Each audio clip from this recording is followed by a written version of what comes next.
Hello అండి, అందరికీ నమస్కారం. Welcome to my story Pushpavalli. మరి ఇంకెందుకు ఆలస్యం, పదండి కథలోకి వెళ్ళిపోదాం. అలా అరవింద్ కంగారుగా మృదుల ఫోన్కి కాల్ చేసి, స్విచ్ ఆఫ్ అని వస్తుంది మృదుల అంటాడు. చక్కగా ఆవిడ చేసినప్పుడే ఎవరో కనుక్కుని ఉంటే ఈ పాటికే నా ఫోన్ దొరికేసేది డీలాగా మాట్లాడుతుంది మృదుల. సర్లే, ఒకసారి చేసిన ఆవిడ మళ్ళీ చేయదంటావా?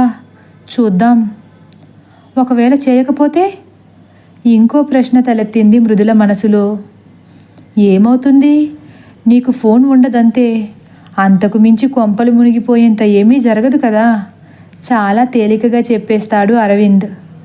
అది చాలు నాకు కొంప ములగడానికి, అసలు ఫోన్ లేకుండా ఒకరోజు ఉండడమే గొప్ప. అలాగే ఇంకో వారం రోజులు ఉండి సరిపోతుంది అంటాడు అరవింద్. వారం రోజులు ఉంటే అప్పుడు కూడా నా ఫోన్ దొరకకపోతే కొత్త ఫోన్ కొంటారా? మళ్ళీ ఆశగా అడుగుతుంది మృదుల.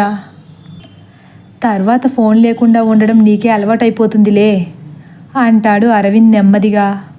మృదుల పంటిని బిగించి, జోక్ వేశారా? నేను నవ్వాలా ఇప్పుడు అంటుంది.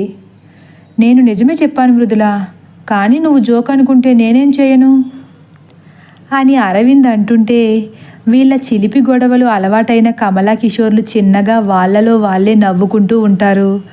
ఇంతలో ప్రసాద్ లోపల నుంచి, కమలా, వాళ్ళకి తొందరగా అన్నం పెట్టు అంటారు.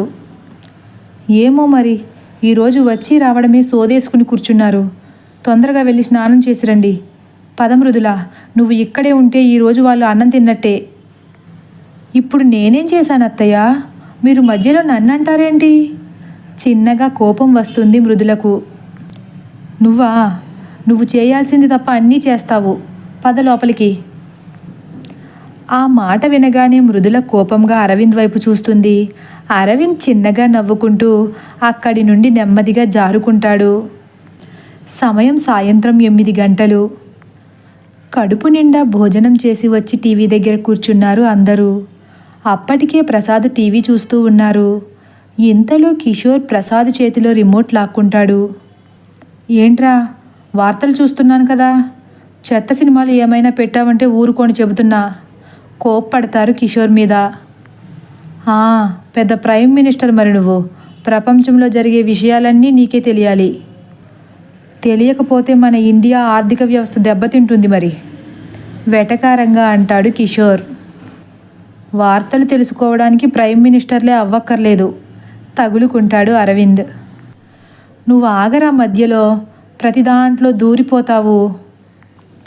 పనిలేకేం దూరలేదు, న్యూస్ ఛానల్ పెడతావా పెట్టవా ఇప్పుడు కోప్పడతాడు అరవింద్. వెళ్ళు, రోజు మీకు నచ్చిందే చూడాలా ఏంటి? నేను ఈ ఇంట్లో మనిషినే కదా, నాకు ఒక మనసు ఉంటుంది కదా, ఆ మనసుకు కూడా నచ్చింది చూడాలనిపిస్తుంది కదా అని ఆవేశంగా మాట్లాడేస్తాడు కిషోర్. వెంటనే మృదుల వైపు తిరిగి, ఏమంటావు వదినా అని అడుగుతాడు. అవును కిషోర్, నిజమే, నేను ఈ ఇంట్లో మనిషినే, నాకు కూడా ఒక మనసు ఉంటుంది కదా, అసలే ఫోన్ పోయి పుట్టెడు దుఃఖంలో ఉన్నాను. ఈరోజు టీవీలో నాకు నచ్చింది చూద్దామే. కిషోర్ అరవిందులు ఒక్కసారిగా కళ్ళు తేలేసి మృదుల వైపు విస్మయంగా చూస్తారు. ఇంతలో కమల వంటగదిలోంచి హడావిడిగా చేతులు తుడుచుకుంటూ వస్తూ, శ్రావణ మాసం సీరియల్ వచ్చేస్తుందేమో, తొందరగా పెట్టండర్రా అంటూ కంగారుగా బయటకు వస్తుంది. ఇప్పుడు మళ్ళీ అందరూ ఒకరి ముఖాలు ఒకరు అయోమయంగా చూసుకుంటారు. ఇంతలో కిషోర్, ఎవడి గోలవాడిది అంటాడు నీరసంగా. ఇంతలో కమల కూడా కంగారుగా కింద చతికిలపడి, తొందరగా పెట్టరా, నిన్న మంచి సస్పెన్స్లో ఆపేశాడు ఆదుర్దాగా అంటుంది. వాడు అలాగే ఆపుతాడమ్మా, వాడు ఆపాడు కదా అని మనం చూసేస్తామా ఏంటి? వాడికి పని ఉండదు, మిమ్మల్ని పని చేసుకొనివ్వడు, మమ్మల్ని ఏడిపించడానికి. సీరియల్ పెట్టమంటే శ్రీరంగనీతులు చెబుతావేంట్రా, తొందరగా పెట్టు, ఒక్క సీన్ మిస్ అయినా నా చేతిలో నీకు దెబ్బలే ఖచ్చితంగా చెప్పేస్తుంది కమల.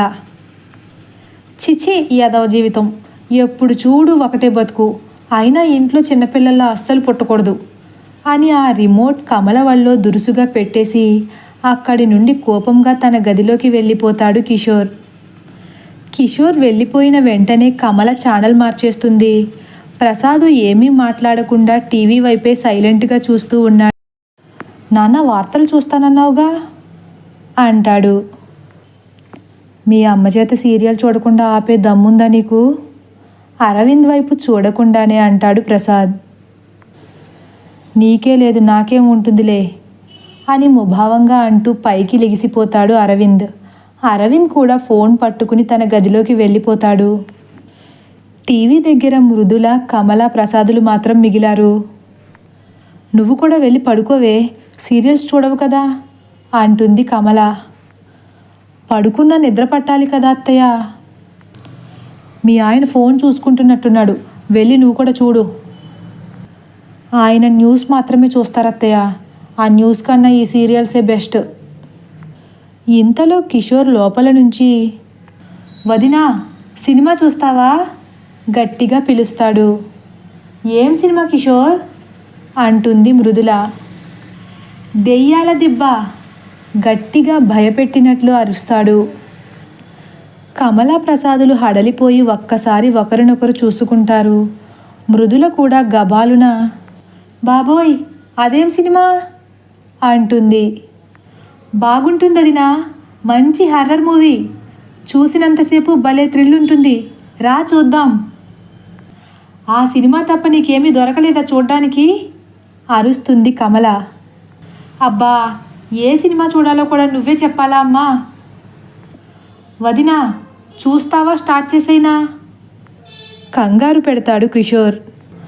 మృదులకు ఆ హర్రర్ మూవీ చూడాలని ఉన్నా రాత్రి జరిగిన ఆ సంఘటన మరిచిపోలేక కాస్త భయపడుతుంది. సీరియల్ చూడాలంటే అస్సలు ఇష్టం లేదు. పడుకుంటే నిద్ర రాదు.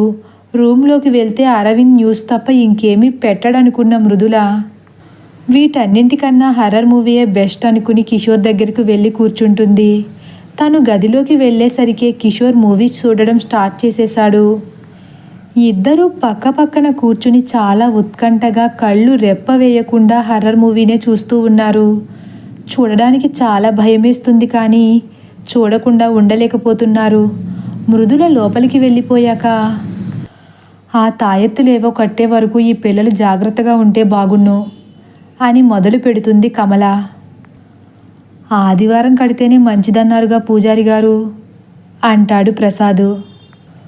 అవునయ్యా, ఆ తాళ్ళు ఆదివారం పూటే కట్టుకుంటారు. ఇంకెంత, మధ్యలో ఒకరోజేగా అంటుంది కమల. ఆదివారం సాయంత్రం 6 గంటలకల్లా దేవుడికి దీపం పెట్టేయమన్నారు. ఆ తాయెత్తులకు కొంచెం సాంబ్రాణి ధూపం చూపించేయమన్నారు. ఆ తర్వాత అందరినీ కట్టుకోమన్నారు పూజారి గారు గబగబా చెప్పేస్తాడు ప్రసాదు. అర్థమైందయ్యా, ఎన్నిసార్లు చెప్తావు, నాకేం చెవుడు లేదు. ఏమో, కుడి చేతికి కట్టబోయి కంగారులో ఎడమ చేతికి కట్టేస్తావేమోనని. నువ్వు ఇంటి దగ్గరుండి కంగారు పెట్టకుండా ఉంటే కుడి చేతికే కడతాను. నువ్వు ఉండి కంగారు పెడితేనే నాకు బుర్ర చెడిపోద్ది. సర్లే, టీవీ చూడు. టీవీలో పడిపోతాడు ప్రసాదు. కమల కూడా సీరియల్ చూస్తూ ఉండిపోతుంది. అరవింద్ తన గదిలో న్యూస్ వింటూ ఉన్నాడు. త్రిపుర, కిషోర్లు ఆ దెయ్యం సినిమా చూడడంలో నిమగ్నమైపోయారు. ఇంతలో అరవింద్ ఫోన్కి త్రిపుర నెంబర్ నుంచి కాల్ వస్తుంది. వెంటనే అరవింద్, ఆవిడ ఫోన్ చేస్తుంది, పోన్లే త్రిపుర ఫోన్ దొరికేసినట్లే, పిచ్చిది ఫోన్ లేకపోతే చాలా యాతన పడిపోతుంది అనుకుని ఫోన్ లిఫ్ట్ చేస్తాడు. హలో, ఎవరండి అంటాడు నెమ్మదిగా. ఆదిత్య, నేను వల్లిని మాట్లాడుతున్నాను. ఇంకా రాలేదే, నీకోసం ఎదురు చూస్తున్నాను అని గబగబా అనేస్తుంది అవతలి వ్యక్తి. ఎవరండి మీరు? మీకు ఎవరు కావాలి? అది నా భార్య ఫోను అంటాడు అరవింద్ అనుమానంగా. ఆదిత్య, నీకోసం ఎదురు చూస్తున్నాను, తొందరగా రా అంటుంది మళ్ళీ. అబ్బా, పట్టిందే పడతారేంటండి? నా పేరు ఆదిత్య కాదు, అరవింద్. మీ దగ్గర ఉన్నది నా భార్య ఫోను. మీరు ఎక్కడున్నారో చెబితే అక్కడికి వచ్చి నా ఫోన్ నేను తీసుకుంటాను కాస్త నీరసంగా మాట్లాడతాడు. ఆదిత్య, నువ్వు ఇప్పుడు నా దగ్గరికి రాకపోతే నేనే నీ దగ్గరికి వచ్చేస్తాను అంటుంది అవతలి వ్యక్తి. అవతలి వ్యక్తి అరవింద్ చెప్పే మాటలను ఏమీ పట్టించుకోకుండా అరవింద్ను పట్టుకుని ఆదిత్య ఆదిత్య అని పదే పదే అనేసరికి అరవింద్కి చాలా కోపం వచ్చేస్తుంది. ఆ కోపంతోనే, ఏంటి వచ్చేది, అసలెవరు మీరు? మీ దగ్గర మా ఫోన్ ఉంది కాబట్టి చాలా శాంతంగా మాట్లాడుతున్నాను, లేకపోతే పరిస్థితి వేరే విధంగా ఉండేది. ఇప్పుడైనా విసిగించకుండా చెప్పండి, ఎవరు మీరు, మీ దేవురు అంటాడు కఠినంగా. ప్రాణానికి ప్రాణంగా ప్రేమించానని చెప్పావు, నువ్వు లేకుండా నేను బ్రతకలేనన్నావు. ఆ మాటలన్నీ వట్టి మాటలేనా అని అవతలి వ్యక్తి మళ్ళీ దీనంగా అనేసరికి అరవింద్ ఒక్కసారే ఫోన్ చెవి దగ్గర నుంచి తీసేసి దూరంగా పెట్టి అయోమయంగా చూస్తున్నాడు. అరవింద్కి అవతలి వ్యక్తి ఎందుకు ఇలా మాట్లాడుతుందో అస్సలు అర్థం కావట్లేదు. తనని కావాలనే ఆట పట్టిస్తుందనుకుని ఫోన్ కట్ చేసేద్దాం అనుకుంటాడు. కానీ మృదుల ఫోన్ ఎక్కడ దొరకదో అన్న భయంతో వస్తున్న కోపాన్నంతా బలవంతంగా ఆపుకుంటూ మళ్ళీ ఫోన్ చెవి దగ్గర పెట్టుకుంటాడు. ప్లీజ్ అండి, కాస్త అర్థం చేసుకోండి. ఆ ఫోన్ ఈ మధ్యనే 40,000 పెట్టి మా ఆవిడ కోసం కొన్నాను. అందులో నా భార్యవి నావి పెళ్ళైన కొత్తలో దిగిన ఫొటోస్ చాలా ఉన్నాయి. అది మాకు చాలా ప్రత్యేకం. అర్థం చేసుకోండి. మీరు ఎక్కడుంటారో చెబితే రేపు వస్తాను శాంతంగా అడుగుతాడు అరవింద్. వెంటనే అవతలి వ్యక్తి, నన్ను ప్రేమించానని చెప్పి ఇంకో అమ్మాయిని పెళ్లి చేసుకున్నావా ఆదిత్య? నాకింత అన్యాయం ఎలా చేయాలనిపించింది నీకు? నువ్వు అసలు మనిషివేనా? నిన్ను నమ్మి అందరినీ వదులుకున్నందుకు నాకు తగిన శాస్తే చేశావు అని ఏడవడం మొదలుపెట్టేసరికి ఇక అరవింద్కు ఏం చేయాలో అర్థం కాని పరిస్థితుల్లో అవతలి వ్యక్తి పిచ్చిదనుకుని ఫోన్ కట్ చేసేస్తాడు. వేరే గదిలో ఉన్న మృదులను గట్టిగా పిలుస్తాడు. కిషోర్, మీ అన్నయ్య పిలుస్తున్నారు, వీడియో పాజ్ చెయ్యి, ఎందుకు పిలుస్తున్నారో కనుక్కుని వచ్చేస్తాను అని అస్సలు ఇష్టం లేకపోయినా గబగబా అరవింద్ దగ్గరకు వెళుతుంది. ఏంటండి, ఏం కావాలి విసుగ్గా అడుగుతుంది. నాకేం వద్దు కానీ నీకు నీ ఫోన్ కావాలా వద్దా అంటాడు అరవింద్. ఎందుకొద్దు, కావాలి. అయితే ఇప్పుడు నీ నెంబర్కి కాల్ చేసిస్తాను, ఆవిడ ఎక్కడ ఉంటుందో కనుక్కుని చెప్పు అంటాడు అరవింద్. ఫోన్ స్విచ్ ఆఫ్ వస్తుందన్నారు కదా. ఇప్పుడే ఆవిడ కాల్ చేసింది మృదుల. అవునా? అయితే అదేదో మీరే కనుక్కోవచ్చు కదా.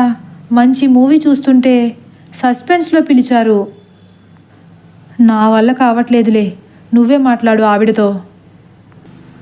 ఆవిడ అడ్రస్ అడగడం కూడా మీ వల్ల కావట్లేదా? కావట్లేదులే, నీ ఫోన్ దొరికిన ఆవిడ కూడా నీ బాపతిలాగే ఉంది, అందుకే నా వల్ల కాదు. నా బాపతేంటి? అయోమయంగా చూస్తుంది మృదుల. అదే పిచ్చిదంటున్నాను. ఒక పిచ్చిదాని ఫోన్ ఇంకో పిచ్చిదాని చేతిలోకి వెళ్ళిందంటున్నాను మృదుల నీరసంగా అంటాడు అరవింద్. మృదుల ఒక్కసారే పంటిని బిగించి కోపంతో కళ్ళు పెద్దవి చేస్తుంది. నేను పిచ్చిదాన్నా? అవునులేండి, పిచ్చిదాన్ని కాబట్టే చిన్నప్పటి నుంచి సిటీలో పుట్టి పెరిగినా మిమ్మల్ని మీ అమ్మగారికి నాన్నగారికి దూరం చేయకూడదని ఈ పల్లెటూరులోనే ఉంటున్నానుగా, పిచ్చిదాన్నే. సారీ మృదుల, బంగారం కదా, ఏం చేయను. నీ ఫోన్ దొరికిన ఆవిడ ఆదిత్య ఆదిత్య అని చంపుకు తింటుంది. ఈ ఆదిత్య ఎవరండి మధ్యలో? నాకేం తెలుసు, నేను ఆదిత్యను కాదు అరవింద్ అని ఎన్నిసార్లు చెప్పినా వినదే. నిస్సత్తువగా మాట్లాడుతాడు మళ్ళీ. అవునా? అసలు ఏమంటుందండి ఆవిడ? చిలిపిగా అడుగుతుంది మృదుల. ఆవిడ్ని కాకుండా నిన్నెందుకు పెళ్లి చేసుకున్నానని అడుగుతుంది. ఏం చెప్పమంటావు? అదేంటది అంటుంది నవ్వుతూ. నవ్వింది చాలు, ఇక నీ ఫోన్ ఎక్కడుందో కనుక్కోవడం నా వల్ల కాదు కానీ నువ్వే కనుక్కో అని మృదుల నెంబర్కి కాల్ చేస్తున్నాడు. మళ్ళీ స్విచ్ ఆఫ్ వస్తుంది. మళ్ళీ ఎన్నిసార్లు ప్రయత్నించినా స్విచ్ ఆఫ్ వచ్చేసరికి వెంటనే అనుమానంగా చూస్తూ, మళ్ళీ స్విచ్ ఆఫ్ చేసేసిందంటావా? అది నిజంగానే పిచ్చిదేమో మృదుల అంటాడు. అది పిచ్చిదైతే నా ఫోన్ ఇక దొరికినట్టే డీలా పడిపోతుంది మృదుల. తదుపరి భాగం కోసం వేచి ఉండండి.